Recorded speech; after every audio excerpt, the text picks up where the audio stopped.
आत्तापर्यंत प्रीती, आनंद, शांती अशा प्रकारच्या विषयावरती प्रभू येशू ख्रिस्त आपल्याशी बोलत होता. त्यावरून बऱ्याच वेळेला आपला असा समज होण्याची शक्यता असते की धर्माचं पालन करायचं म्हणजे सगळं काही सुरळीतपणे, सर्व काही आनंदाने, हौसे मौजेने करत राहायचं. हे जरी खरं असलं तरी प्रत्यक्ष धर्माचं पालन जेव्हा माणूस करायला लागतो तेव्हा त्याला बऱ्याच अडीअडचणींना तोंड देण्याची आवश्यकता असते. आपल्याला बऱ्याच संकटामध्ये टिकून देवाच्या राज्यात जायचं असतं, असं संत पौलने अगोदरच स्पष्ट केलेलं आहे. म्हणूनच प्रभू येशू ख्रिस्त मात्र आपल्याला सांगत आहे की जग जर तुमचा द्वेष करत असेल तर तुमचा द्वेष करण्यापूर्वी त्याने माझाही केला आहे हे तुम्हाला ठाऊक आहे. प्रभू येशू ख्रिस्ताचा द्वेष कशा प्रकारे करण्यात आला? अगदी सुरुवातीलाच त्याचा जन्म होता बरोबर हेरोदाने आपल्या हातामध्ये तलवार उपसली. त्यानंतर त्याला निर्वासित म्हणून जीवन जगावं लागलं. परतल्यानंतरसुद्धा बालपणी तो हरवला आणि अशा प्रकारे बऱ्याच वेळेला त्याच्या जीवनामध्ये द्वेषाचे प्रसंग आले. त्याने शिकवण द्यायला सुरुवात केली तेव्हा त्याला कचाट्यात पकडण्याचा प्रयत्न करण्यात आला. त्याच्या स्वतःच्या शिष्यांनीच त्याच्यावरती अविश्वास दाखवला. गावातल्या लोकांनी देखील त्याच्यावरती श्रद्धा ठेवली नाही. घरच्या लोकांनी तर त्याला वेड्यात काढले आणि त्याला पकडण्याचा प्रयत्न केला. त्याचबरोबर काही शास्त्री पुरुषांनी त्याच्या विरुद्ध बरेच डावपेच आखण्याचा प्रयत्न केला आणि शेवटी त्याच्यात एका शिष्याने त्याचा विश्वासघात केला. दुसऱ्या एका शिष्याने त्याला नाकारलं. उरलेले सगळेजण ऐन रणांगणातून पळून गेले. क्रूसावर असताना देखील त्याची थट्टा मस्करी करण्यात आली. अशा प्रकारे जगाने प्रभू येशू ख्रिस्ताचा द्वेष केलेला आहे.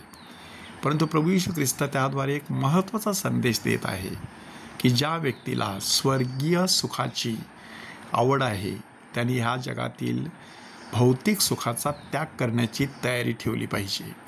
ह्या भौतिक सुखामध्ये मान सन्मान, लोकप्रियता, प्रसिद्धी, नावलौकिक ह्या सगळ्या गोष्टींचा समावेश होतो. त्याद्वारे माणसाला हे जग बरं म्हणतं, परंतु कधीकधी अनैतिकतेचा कलंक माणसाला लागण्याची शक्यता असते. म्हणूनच जगाने जर तुमचा द्वेष केला असेल तर भिवू नका, मी जगाला जिंकलं आहे असं प्रभू येशू ख्रिस्त सांगत आहे की तुम्ही जगाचे असता तर जगाने स्वकीयांवरती प्रेम केले असते, परंतु तुम्ही जगाचे नाही. मी तुम्हाला जगातून निवडून घेतले आहे म्हणून जग तुमचा द्वेष करते. म्हणजे जेव्हा प्रभू येशू ख्रिस्ताच्या मागे आपल्याला जायचं असतं तेव्हा जगातील काही मूल्यांचा आपल्याला त्याग करायचा असतो.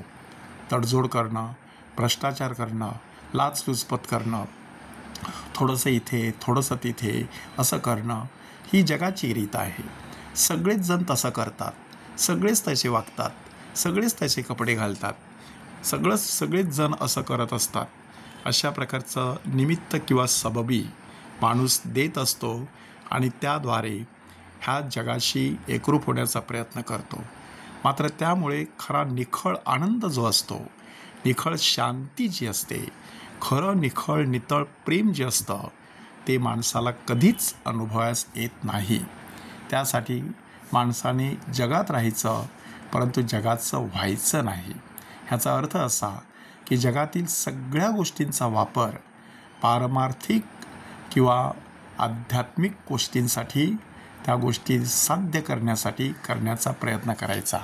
प्रभू येशू ख्रिस्ताने देखील नेमकं तेच केलं की आपल्या सगळ्या कलागुणांचा, परमेश्वराने त्याच्या ठायी असलेल्या सगळ्या ईश्वरी सामर्थ्याचा वापर ह्या जगातील लोकांसाठी त्याने केला, परंतु तो ह्या जगाचा कधी झाला नाही. म्हणून आपण आज खास त्या परमेश्वराकडे प्रार्थना करूया.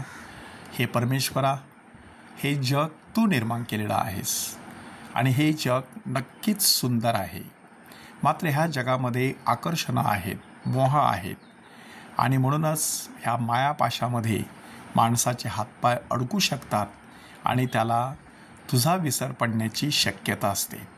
जणू काही ही जगाची जत्रा त्या जत्रेमध्ये फिरत असताना आम्हाला शेवटी आमच्या स्वर्गीय निजधामी यायचं आहे ह्याचा विसर कधीही पडू देऊ नकोस.